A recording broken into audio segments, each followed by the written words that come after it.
আমরা অত্যন্ত দুঃখ ভারাক্রান্ত হৃদয় নিয়ে আপনাদের সম্মুখে উপস্থিত হয়েছি। আজ প্রায় 1 বছর হতে যাচ্ছে আমরা অগ্রণী ব্যাংক আমাদের এজেন্ট পয়েন্ট বন্ধ।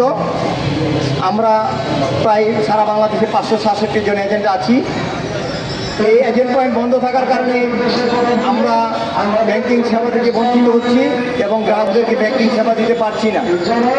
আপনাদের কাছে আমাদের উদাত্ত আহ্বান, আমাদের এই মানবিক দিকটি আপনারা আমাদের প্রিয় প্রধানমন্ত্রী, মাননীয় প্রধানমন্ত্রী জনাব তারেক রহমানের দৃষ্টি আকর্ষণ করবেন, যাতে অতি দ্রুত আমাদের এই সমস্যার সমাধান করেন। আমরা যাতে আমাদের স্বাভাবিকভাবে আমাদের ব্যাংকিং ব্যবসায়, আমাদের পেশায় ফিরে আসতে পারি, যাতে প্রান্তিক এজেন্টদের সেবা দিয়ে যেতে পারি। আপনাদের নিকট আমাদের এটাই উদাত্ত আহ্বান।